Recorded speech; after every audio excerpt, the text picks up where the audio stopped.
Welcome everyone. আজি আমি অসম পুলিচৰ বাবে ইম্পৰ্টেণ্ট কুৱেশ্যন কেইটামান লৈ আহিছোঁ। আমাৰ ফাৰ্ষ্ট কুৱেশ্যনটো ইয়াত, when is Assam Police Day observed? Assam আৰক্ষী দিৱস কেতিয়া পালন কৰা হয়? ইয়াৰ শুদ্ধ উত্তৰটো হৈ যাব অপশ্যন ডি 1 অক্টোবৰ। 1951ৰ 1 অক্টোবৰত অসম আৰক্ষী প্ৰধানৰ দায়িত্ব গ্ৰহণ কৰা IPS KR চৌধুৰীৰ স্মৰণত প্ৰতি বছৰে 1 অক্টোবৰত অসম আৰক্ষী দিৱস পালন কৰা হয়। Next question, Panidihing bird century is located in which one of the following districts?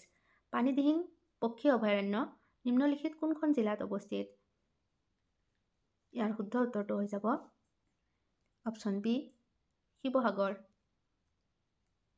1996ত অভয়াৰণ্যখনক বন্যপ্ৰাণী অভয়াৰণ্য আৰু 1999ত পক্ষী উদ্যান হিচাপে স্বীকৃতি দিয়া হয়। Next question, which of the following is the highest military award in India? নিম্নলিখিত কোনটো ভাৰতৰ সৰ্বোচ্চ সামৰিক বঁটা? ইয়াৰ শুদ্ধ উত্তৰটো হ'ব option D Paramvir Chakra. Major Somnath Sharma was the first recipient of the Paramvir Chakra. Next question, which of the following is considered the second Kashi in Assam? অসমত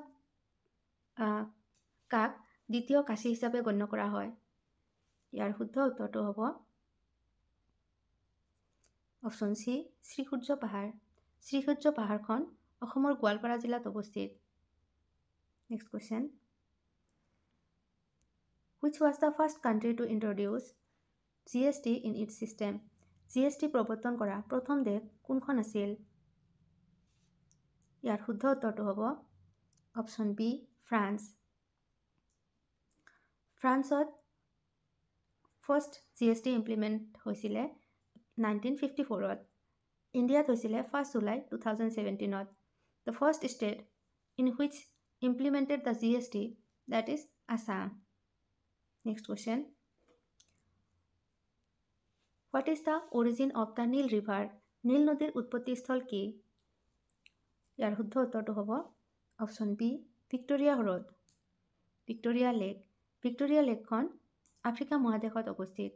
next question, which is the largest saltwater lagoon in India? ভাৰতৰ সৰ্ববৃহৎ নিমখ পানীৰ হ্ৰদ বা lagoon হ্ৰদ কোনটো? ইয়াৰ শুদ্ধ উত্তৰটো হ'ব অপশ্যন ডি চিল্কা লেক। চিল্কা লেকখন ভাৰতৰ উৰিষ্যাত আছে। Next question, which country is called land of the thunder dragon?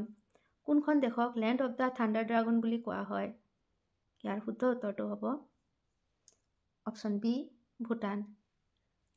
ভূটানৰ কেপিটেল হ'ল থিম্পু আৰু কাৰেঞ্চি হ'ল Bhutanese Ngultrum. Next question, where is the Great Barrier Reef located? Great Barrier Reef ক'ত অৱস্থিত? ইয়াৰ শুদ্ধ উত্তৰটো হ'ব অপশ্যন বি অষ্ট্ৰেলিয়া। প্ৰশান্ত মহাসাগৰত অৱস্থিত গ্ৰেট বেৰিয়াৰ ৰিফখন। Next question, in which state is the famous Umiam Lake located? কোনখন ৰাজ্যত বিখ্যাত উমিয়াম হ্ৰদ অৱস্থিত? ইয়াৰ শুদ্ধ উত্তৰটো হ'ব অপশ্যন বি মেঘালয়। উমিয়াম হ্ৰদ ইয়াৰ আন এটা নাম বৰাপানী হ্ৰদ। মেঘালয় ৰাজ্যৰ শ্বিলং নগৰৰ 15 কিলোমিটাৰ উত্তৰে অৱস্থিত। Next question, which is the state fruit of Assam? অসমৰ জাতীয় ফল কি? ইয়াৰ শুদ্ধ উত্তৰটো হ'ব অপশ্যন চি কাজি নেমু। 2024 চনৰ 13 ফেব্ৰুৱাৰীত অসম গভৰ্ণমেণ্টে ষ্টেট ফ্ৰুট বুলি গণ্য কৰিছিলে। Next question, the longest mountain range in the world is? পৃথিৱীৰ আটাইতকৈ দীঘল পৰ্বতমালা হৈছে? ইয়াৰ শুদ্ধ উত্তৰটো হ'ব অপশ্যন বি এণ্ডিজ। দক্ষিণ আমেৰিকা মহাদেশত অৱস্থিত এণ্ডিজ পৃথিৱীৰ আটাইতকৈ দীঘল পৰ্বতমালা। Next question, who was the first deputy chairman of the planning commission of India? ভাৰতৰ পৰিকল্পনা আয়োগৰ প্ৰথম উপাধ্যক্ষ কোন আছিল? ইয়াৰ শুদ্ধ উত্তৰটো হ'ব option D Jawaharlal Nehru. Jawaharlal Nehru was the first chairman of the planning commission. Planning commission গঠিত হৈছিল 15 মাৰ্চ 1950 আৰু headquarter new Delhi. Next question. Which is the largest national park in Northeast India? উত্তৰ পূব ভাৰতৰ আটাইতকৈ ডাঙৰ ৰাষ্ট্ৰীয় উদ্যান কোনখন? ইয়াৰ শুদ্ধ উত্তৰটো হ'ব অপশ্যন চি নামদাফা। নামদাফা ৰাষ্ট্ৰীয় উদ্যানখন অৰুণাচল প্ৰদেশত অৱস্থিত। Next question. In the Allahabad pillar inscription, Central Assam is mentioned as Allahabad স্তম্ভ শিলালিপিত মধ্য অসমক কি বুলি উল্লেখ কৰা হৈছে?